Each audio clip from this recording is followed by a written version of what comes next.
In progress.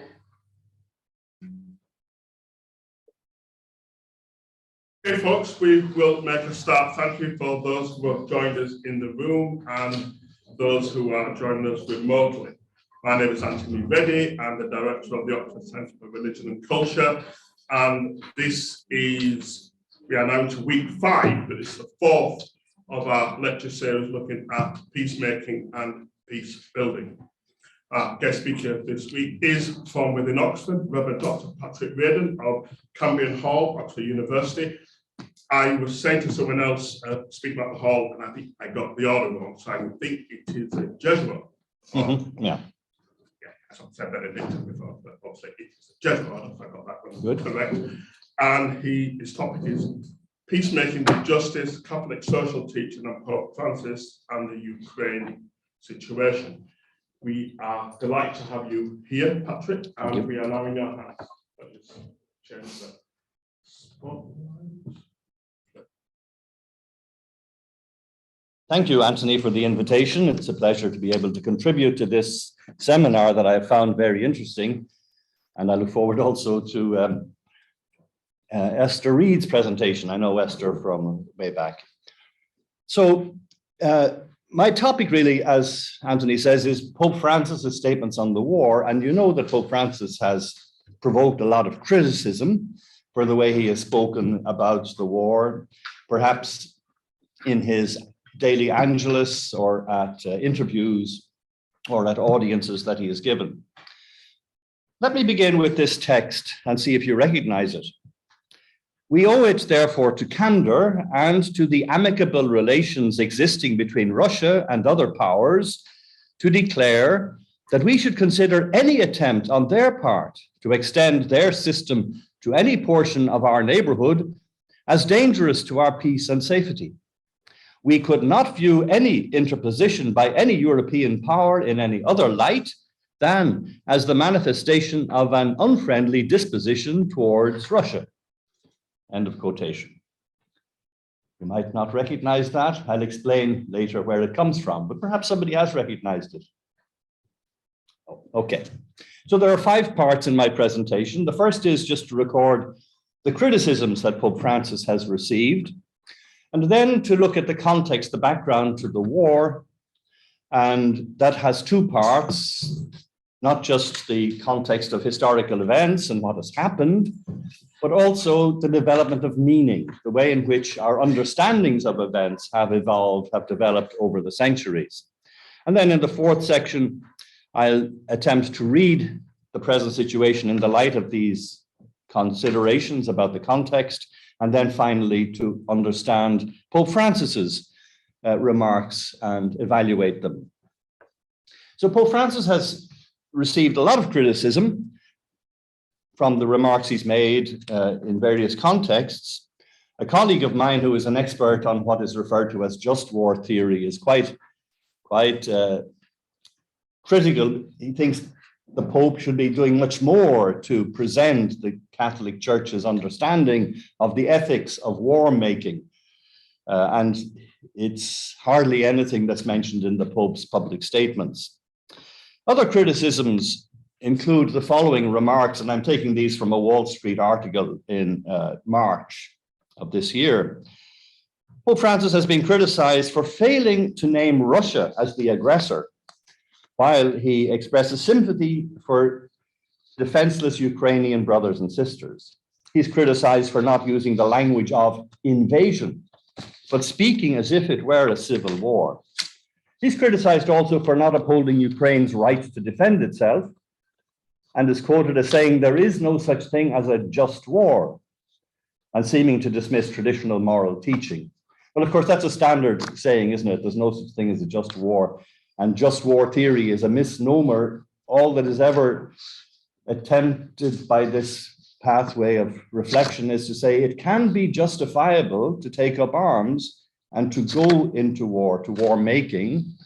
But that doesn't mean a war is justified, but a party in war could be justified in doing what they do.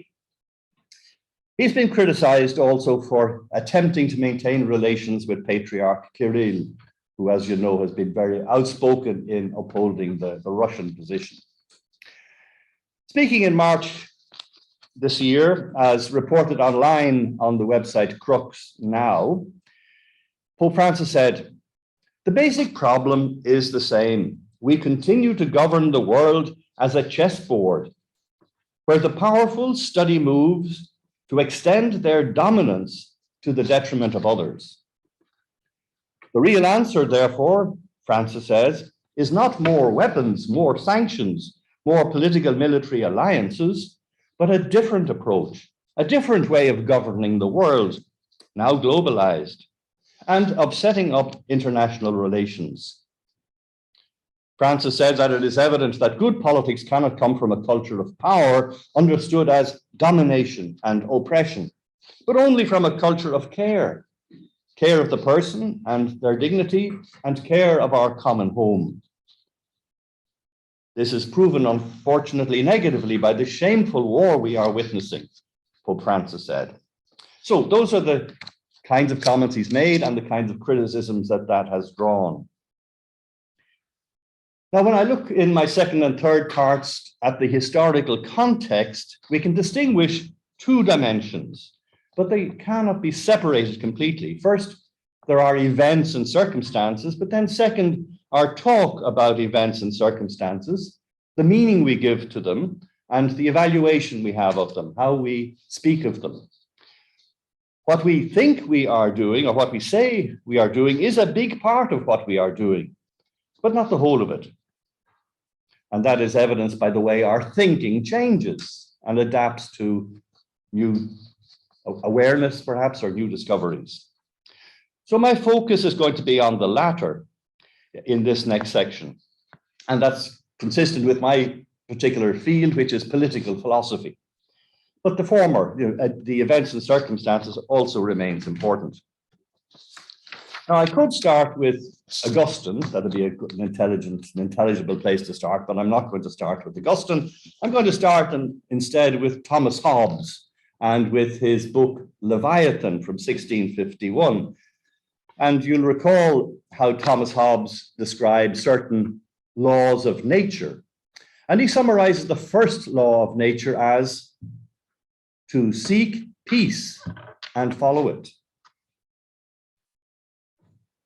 To seek peace and follow it, by all means we can, to defend ourselves. The longer version of this first law he formulates as that everyone ought to endeavor peace as far as he has hope of attaining it.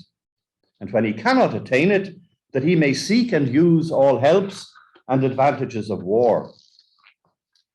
This follows on from Hobbes's analysis in chapter 13 about the causes of fighting. People fight for gain, out of diffidence, and for reputation. Last week at the seminar, Andrew Methuen cited Thucydides and his version of the same three causes of conflict, of fighting: interest, fear, and honor. So the second reason is significant for the analysis I want to present to you today.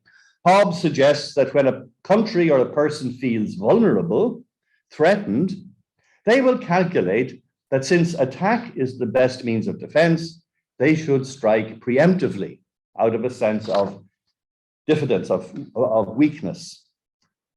So the second author I want to draw on, who's mapping our changing meaning, is Michael Howard. Michael Howard was a well-known historian of war, a military historian who was 20-odd years here in Oxford, a fellow at some point of All Souls.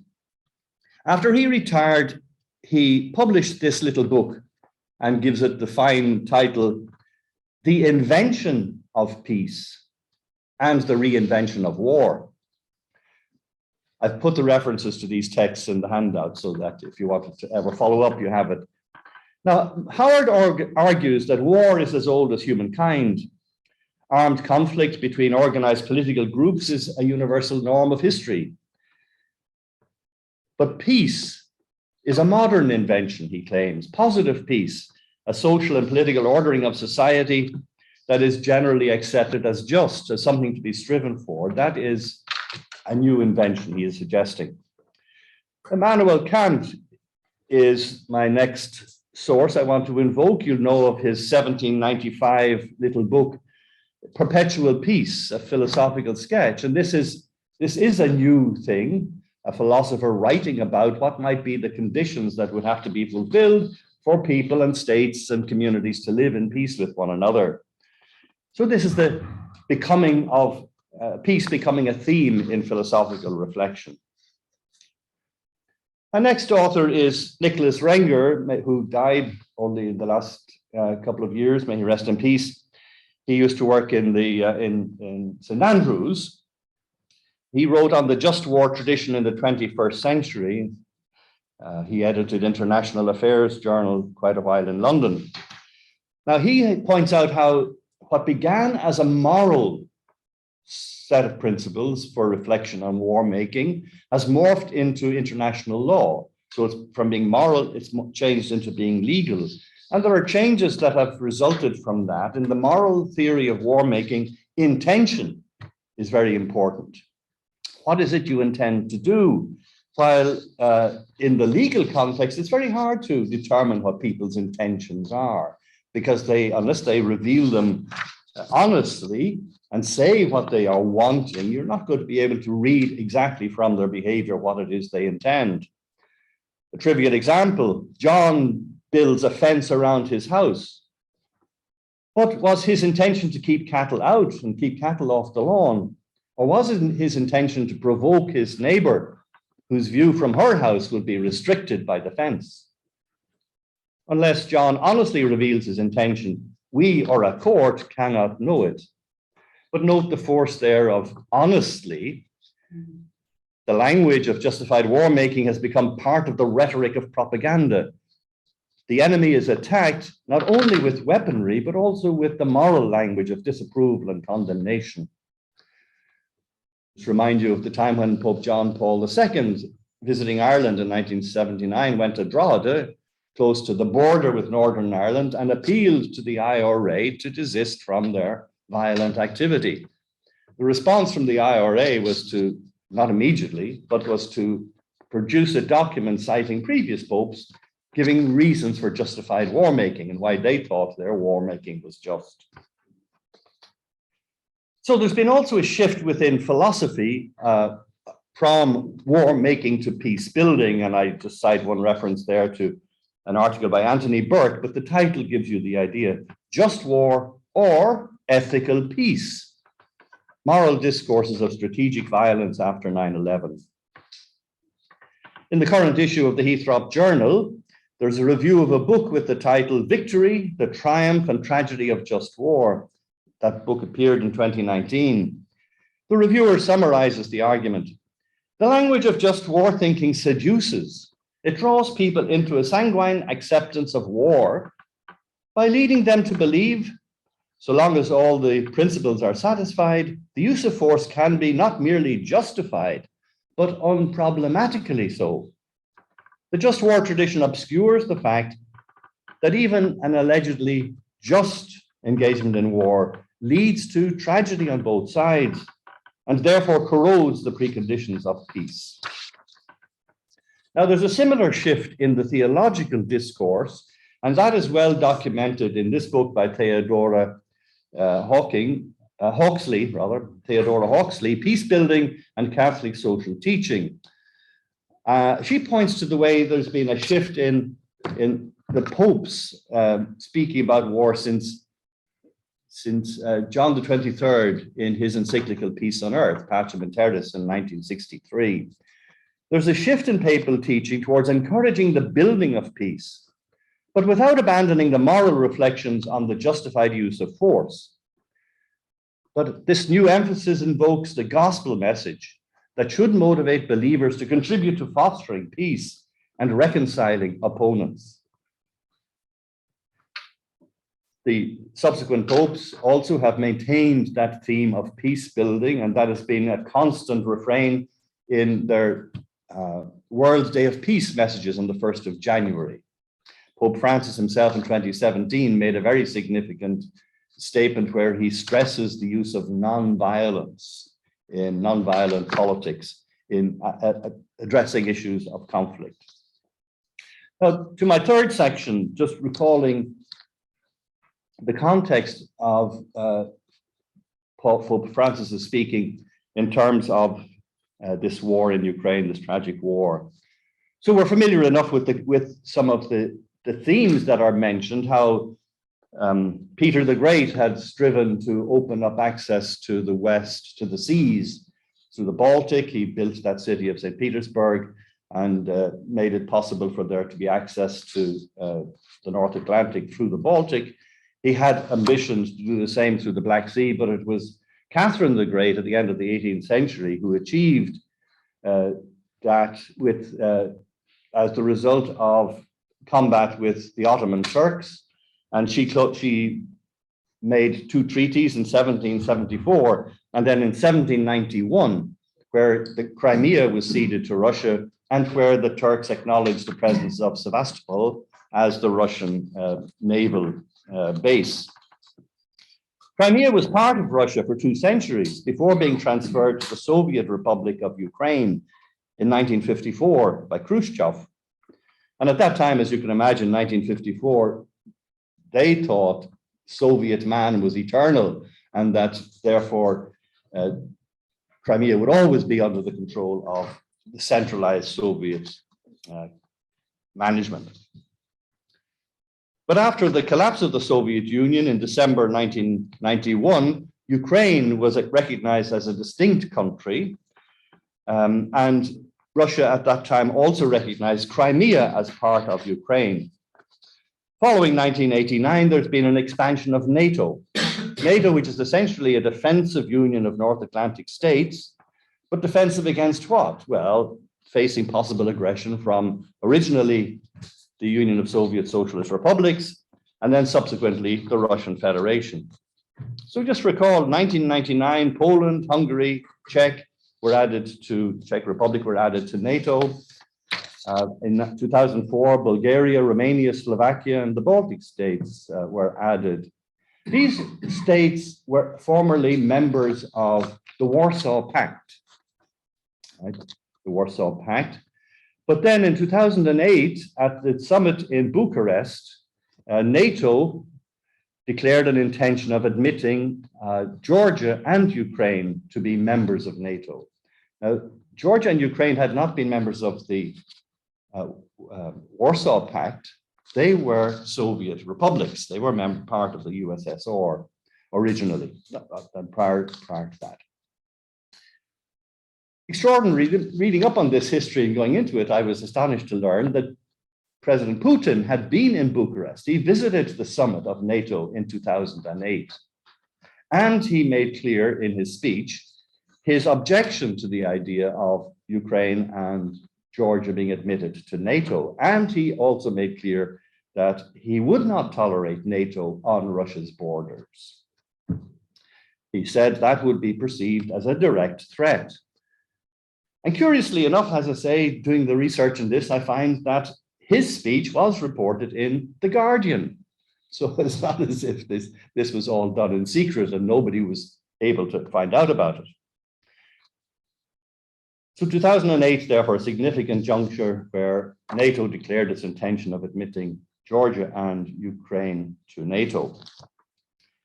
In 2008, Georgia provoked a war with Russia, expecting Western aid, but NATO did not intervene. NATO didn't come to the aid of Georgia at that time, and Abkhazia remains in Russian control.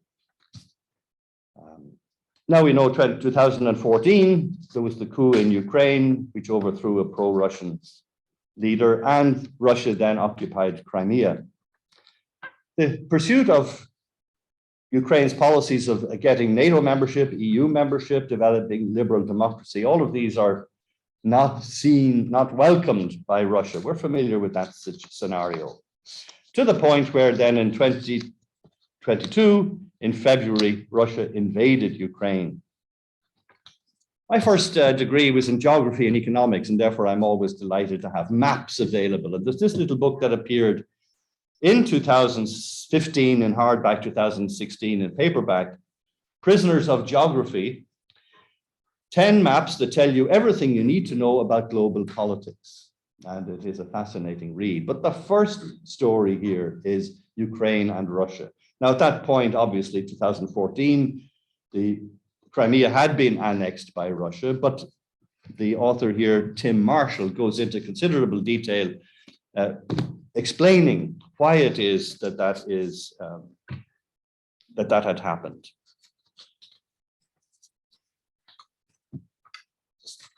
An author here, I might also quote John Mersheimer from the University of Chicago, is very explicit in maintaining that the war in Ukraine is NATO's fault. He maintains it provoked Russia by taking and threatening measures that Russia said it could not accept and would not accept. Russia could not accept the loss of Sevastopol, its naval base in the Black Sea, and the possibility of access, therefore, through the Black Sea to the Mediterranean and further. It would not be happy with the loss of a buffer zone against Western aggression. Now, give you a little quotation from this history. You might think that no one is intent on invading Russia, but that is not how the Russians see it, and with good reason.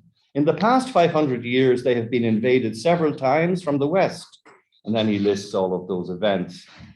Looking at it in another way, if you count from Napoleon's invasion of 1812, and this time includes the Crimean War of 1853 and the two world wars up to 45, then the Russians were fighting on average in or around the North European plain once every 33 years.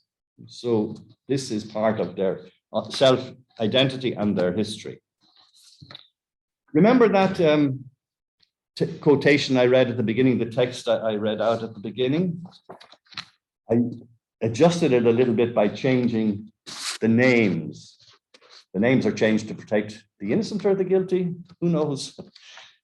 It's actually the Monroe Doctrine. This is what it is. The USA cannot tolerate encroachment by another power into its neighborhood, such that it could position weapon systems on American borders. This Monroe Doctrine is named after President James Monroe, 1823, when it was first propounded. Only later was it given the name the Monroe Doctrine, associated with James Monroe, the president. It had been drafted by the Secretary of State, John Quincy Adams, in the context of European powers that had colonized in the Americas, withdrawing from the Americas, and America saying, okay, you guys are leaving, you're not coming back, this is now our backyard, this is now America's domain, you may not come in here again. And so they formulated thus: we owe it therefore to candor and to the amicable relations existing between the United States and those powers to declare that we should consider any attempt on their part to extend their system to any portion of our neighborhood in this hemisphere is dangerous to our peace and safety. We could not view any interposition by any European power in any other light than as the manifestation of an unfriendly disposition towards the United States. And that attitude is what motivated the rejection of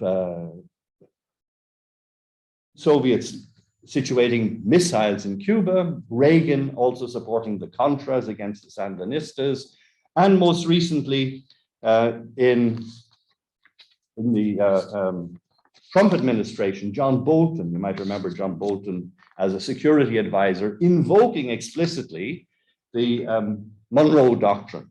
So this is the question. If that attitude is tolerable, defensible, legitimate for the United States, why should it not be also the same for the for Russia, that it declares, look, we are not going to tolerate dangerous powers in our backyard. So let me move on to my fourth section.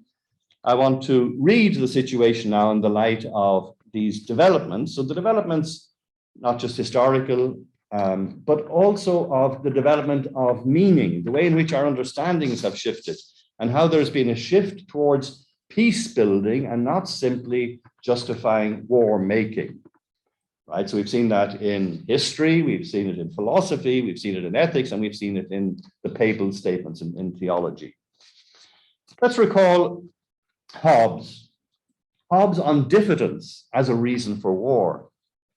There was plenty of evidence that Russia would be likely to interpret the expansion of NATO as a threat, and Putin declared as much at Bucharest and showed he meant it in Georgia immediately afterwards. Were the Western politicians, diplomats, and military leaders unaware of the possible perception of their intentions, depriving Russia of Crimea and the Black Sea port of Sevastopol, removing the buffer zone in the North European plain? Pleased that NATO is a peace-building organization and that joining it is an exercise of democratic freedom seem like plausible deniability. There is no possibility that politicians and military leaders were unaware of the impact of their policies that were directed to constraining and confining Russia and obliging it to accept its weaknesses in the face of growing Western strength. So remember that Hobbesian story about diffidence being a cause of fighting. That is something that should have been present in people's minds. Recall too the difference between the ethical and the legal tradition of just war thinking. In the former, in the ethical, intention is important. Can we plausibly pretend that part of America's intention has not been exactly that, to weaken and constrain Russia? And then recall the shift from war making to peace building. Western pundits are now wanting to appeal to just war theory to undermine Russia's claim to have right on its side, first of all in interfering in Ukraine, the jus ad bellum, and then to demonstrate Russia's violation of the laws of war, discrimination between combatants and non-combatants, proportionality in the use of force. Application of these criteria to events and circumstances has been part of the narrative in the West since the beginning of the year. But if we are to apply the peace-building perspective, we must begin much earlier, not just this year with the invasion. We must embrace policy decisions and actions taken long before 2022. And so the guiding question then is, how was peace undermined? How was peace jeopardized? Rather than who took the first act of aggression. And there, I suggest that the Bucharest 2008 declaration is a critical juncture, and the subsequent actions consistent with the desire to admit Ukraine to NATO. The declaration was not a contribution to peaceful relations, nor was the policy of NATO expansion in general. It is disingenuous of NATO spokespersons to deny that they are focused on defense against Russia. Against whom then are they wanting to defend themselves? Similarly, military support in terms of weaponry, training given to Ukraine has not been a contribution to peace building. Ironically, I was asked to review a book for the Heathrop Journal, a book that appeared in 2019, but it was reviewed in 2020, Institution Building in Weak States. And I'm interested in institutions because of my topic, the common good. So how are institutions contributing to the common good? But it turned out institution building in weak states, this was a book written by consultants who had gone in to advise Ukraine on strengthening its military capacity and its command structures and make it prepared for war. I didn't realize what would be the outcome. So finally then, how does Pope Francis see all of this? Father Antonio Spadaro is the editor of La Civiltà Cattolica. You might be aware of that journal that appears in Rome. And he, along with editors of other Jesuit journals, had an audience with Pope Francis in May of this year. And they had the opportunity to question him about his statements on the war and some of the criticisms that have been made against his stance. This interview now has been published in the Jesuit journal Studies. It's a quarterly that comes out in Dublin 4 times a year. So it's in the current autumn issue of Studies. And he was asked, of course, not exclusively about the war, but he was also asked about the war. And here I pick out 4 or 5 points, 6 actually, that are listed on that page that you have. Peace building is the context. Say, Pope Francis is taking the longer view, and he wants to resist this polarization into good and bad. So in answering the question about the war, Pope Francis says, and I quote, "To answer this question, we have to move away from the normal pattern of Little Red Riding Hood. Little Red Riding Hood was good and the wolf was the bad guy. Here, there are no metaphysical good guys and bad guys in an abstract sense. A couple of months before the war started, I met a head of state, a wise man, who speaks very little, very wise indeed.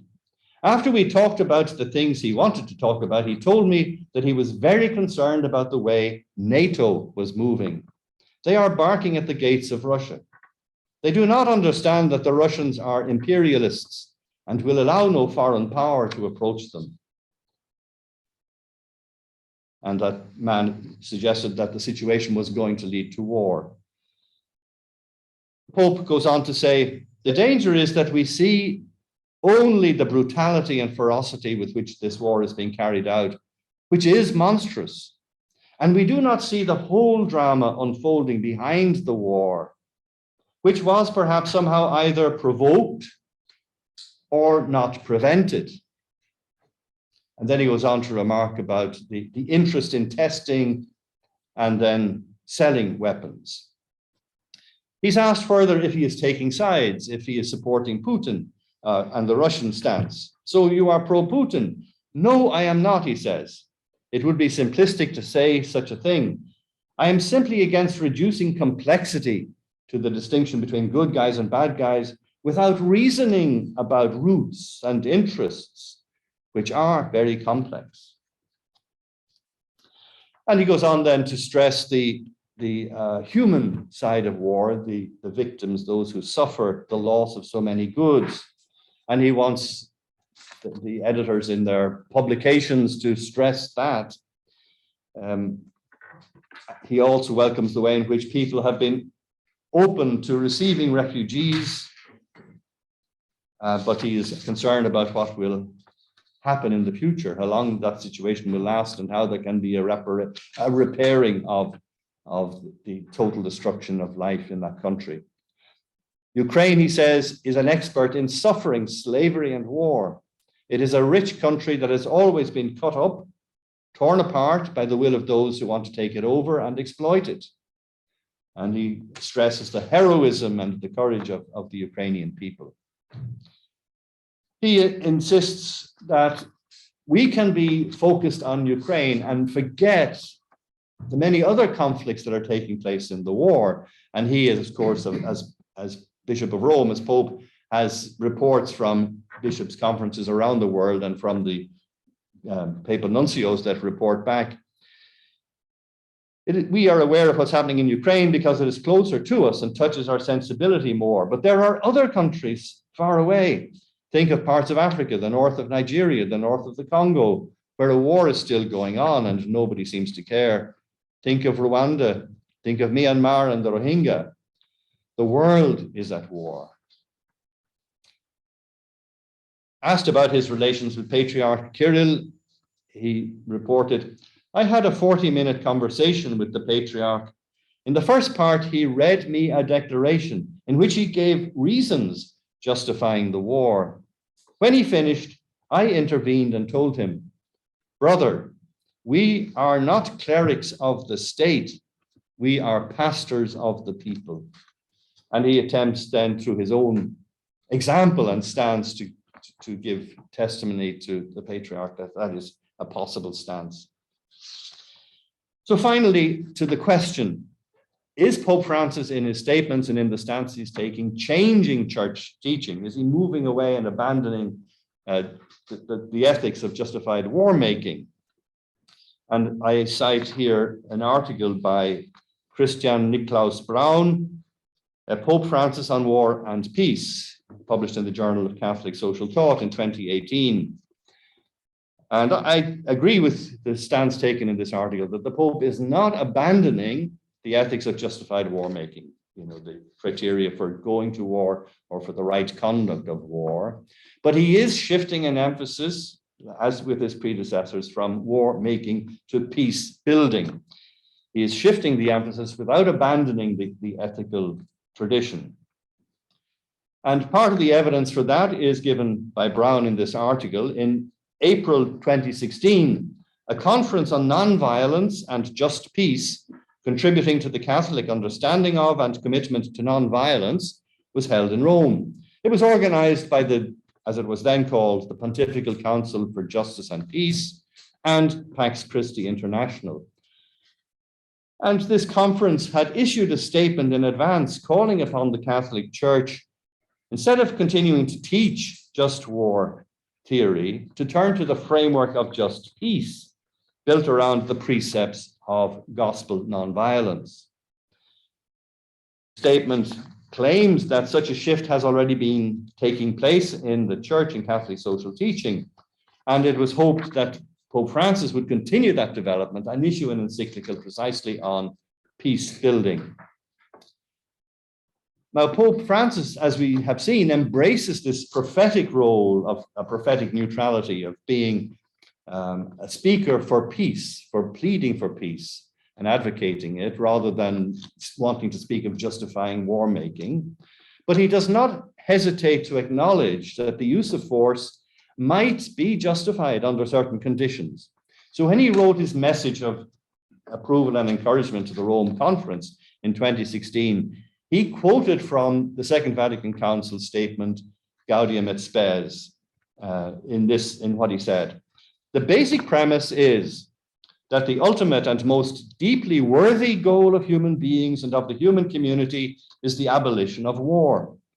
In this vein, we recall that the only explicit condemnation issued by the Second Vatican Council was against war. Many previous councils had condemned all sorts of things, all sorts of doctrines.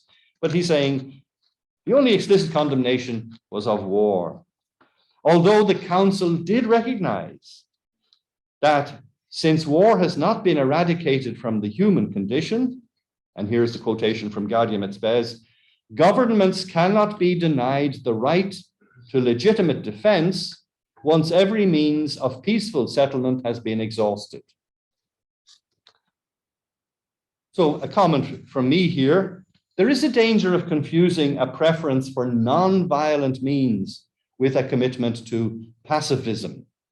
Obviously, these terms are fluid, and therefore there is a great risk of misunderstanding. But for the sake of clarification, if we stipulate that pacifism as an ism is a commitment to reject all use of force and violence, then obviously pacifism entails non-violence. But if we stipulate that non-violent means for the managing of conflict are preferred to violent means, then non-violence does not entail pacifism. Pope Francis, consistent with his predecessors in embracing a preference for non-violent means for achieving peace, is not rejecting the ethics of justified war making and endorsing pacifism. So I think I'll stop there. Does that leave us enough time to have a conversation? It certainly does. Thank you very much. Thank you.